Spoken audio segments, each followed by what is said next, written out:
Бул деген не деген шумдук? Ата-эне менен жашаш керек да балдар деген. Биз өткөрдүк балдарды ата-энебизге таштап коюп, ошо Советтер Союзу мезгилде бузулган мезгилде биз өткөрдүк эле ошо күндөрдү. Кайра эле ошол заман келип эле элдин баары талаалап жүрбөйбү? Кичине үй салса, аны сиздер сүрүп салсаңыздар. Мамлекет тарабынан анда эмне деген жардам керек биздин балдарга?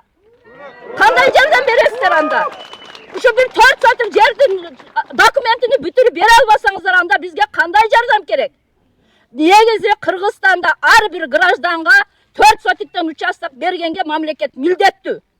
Аны элдер караган жок. Мейли мамлекетке жардам кылайлычы деп, алар өздөрүнүн эмгеги менен талаалап жүрүп, башка мамлекеттин кыйынчылыгын көрүп жүрүп таап келген акчасыга 4 сотик участок алып атат болгону.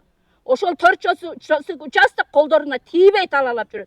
Мен неберем атам каякта жүрөт, ушу жерге өткөндө биз ушу жерден өтүп калдык. Мен бир нерсени айтышка мажбур болуп атам.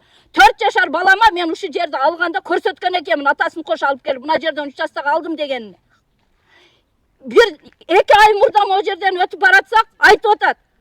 Тайына ушу жерден участок алдык деп үй салабыз. Атам каякта? Үй салам деп беди беле. Кана үй салганы? Биз чогуу жашайбызбы? Качан келет? Мен жүрөгүм эзилип кетип атат ушу сөздү укканда. Мага окшогон, мен небереме окшогон мамлекетте канча балдар жүрөт ата-энесинин көзүнү көрбөй. Тайне менен чоң эненин колунда өсүп атат. Эне менен таятанын колунда өсүп атат. Эмне үчүн ал закон, ал адам үчүн иштебейт, жалгыз бир адам үчүн эмне үчүн иштебейт? Эмне кылыш керек? Айтыңыздарчы, кандай кылайлык, эмне кылайлык? Айтыңыздарчы, биз жол таппай калдык.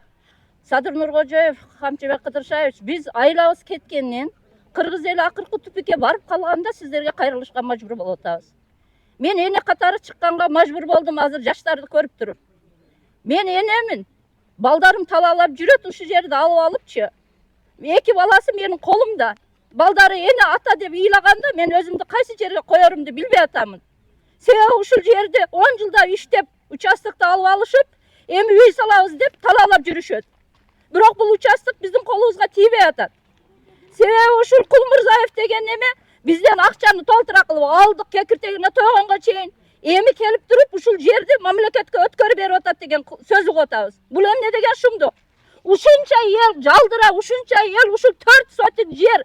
Орустар айтмакчы, несчастный 4 сотик жерге ээ боло албай ушинтип талаалап жүрүшөт. Балдарыбыз качан келип ушул жерге жашайт?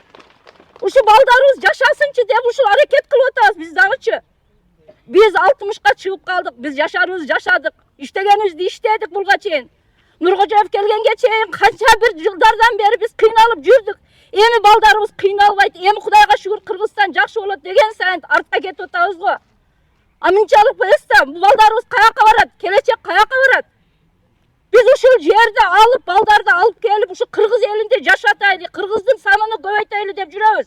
7 миллион элден азыркы күндө Кыргызстанда жашаса 3 миллион эл жашап атат. Калганы каякта? Аны бардыгыңыздар билесиздер. Талаалап жүрүшөт бардыгы. Анан бир Кулмурзаев деген адамдын айынан 400 адам участогун ала албай жүргөнү кандай деген шумдук? Эмнеге ал кишиге закон иштебейт? Жазбаган жерибиз, барбаган жерибиз калган жок. Бардык жака жаздык. Бардык жака жазып, жоогуну күтүп эле атабыз. Закон боюнча иштейли, закон боюнча кетейли деп жоопту күтүп эле атабыз биз. Эч кандай жооп жок. Келген эле келип туруп, мына үйүңдү түртүп саламын. Балдар 10 жылдап, 20 жылдап тишинин кирини соруп, башка мамлекетте тапкан акчасына качан чечилет бул жерди немеси чечими? Айттыңыздар, жол салгыла, свет койгула, суу киргизип, бардыгы киргизилген бул жерге. Бардыгы даяр. Эмне десеңиз бар, инфраструктура даярдалган. Мектеп, школга жер бөлүнгөн. Эч кандай бизде Кулмурзаевден башка чыр жок. Эмне үчүн ушул нерсе чечилбейт? Чечилиш керек да уш күнгө чейин. 5 жыл, 6 жылдан бери салпактап жүрүшөт. Алды 10 жыл, 15 жылдан бери жүрүшөт.